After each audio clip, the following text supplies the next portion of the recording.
تو حضور وہ ہے یہ صاحب حضور جس کی زیارت کے لیے حاضر ہوا جاتا ہے، جس کی زیارت کے ملاقات کے لیے انسان حاضر ہوتا ہے اور دور سے جاتا ہے، وہ ہوتا ہے حضور، صاحب حضور.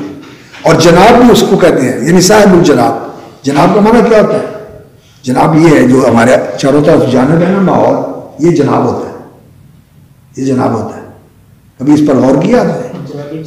جانب سے ہے، جانب سے، جوانب سے جناب ہے، یعنی وہ ماحول جہاں وہ بیٹھا ہوا ہے جناب عالی، یعنی صاحب الجناب العالی، یعنی جس کا ماحول جو ہے وہ بہت بلند اور بالا ہے. میں اس کی طرف یہ بخدمت جناب عالی فلان فلان فلان فلان، اسی بندے کو جناب بنا دیتا ہے. سمجھتے نہیں ہیں لغت کو سمجھنا، اور فقہ اللغہ جو ہے نا یہ بھی ایک علم ہے، یہ بھی ایک علم ہے. تو جناب علی جو ہے، جناب علی کہتے ہیں، یہ حضرت کہتے ہیں، یہ حضور کہتے ہیں. تو ہمارے ذہن میں یہ آ جاتا ہے کہ وہ یہاں آ گیا، حالانکہ یہ اس کا معنی نہیں ہے. اس کا معنی یہ ہے کہ وہ ایسا ہے کہ وہاں اس کے پاس جایا جاتا ہے، اس کے پاس حاضر ہوا جاتا ہے، اور یہ اس کا حضور ہے. یا الحضور جو ہے وہ حاضرین کی جمع بھی استعمال ہوتی ہے.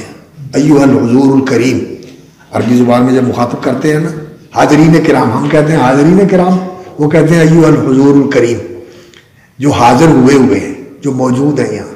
تو یعنی حضور جو ہے یہ موجود کے معنی میں اس وقت استعمال ہوتا ہے جب وہ سامنے ہو، اور جب کسی غائب کے معنی میں استعمال، جب کسی غیر کے لیے، غائب کے لیے استعمال کیا جاتا ہے، یعنی جس کے پاس جایا جاتا ہے.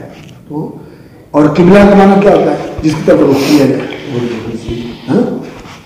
تو ایک قبلے کا معنی ہے جس کی طرف رخ کر کے سجدہ کیا جائے. تو ہم قبلے کو سجدہ کرتے ہیں یا اللہ کو؟ اللہ کو.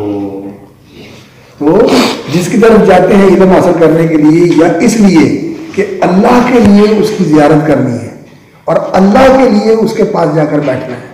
واجبت محبتی پڑھو المتحابین فیہ والمتجالسین فیہ والمتزاورین فیہ والمتبادلین فیہ، میرے لیے ایک دوسرے سے محبت کرنے والے، ایک دوسرے کی زیارت کرنے والے، ایک دوسرے کے ساتھ بیٹھنے والے، ایک دوسرے کے اوپر خرچ کرنے والے. کس لیے؟ اللہ کے لیے.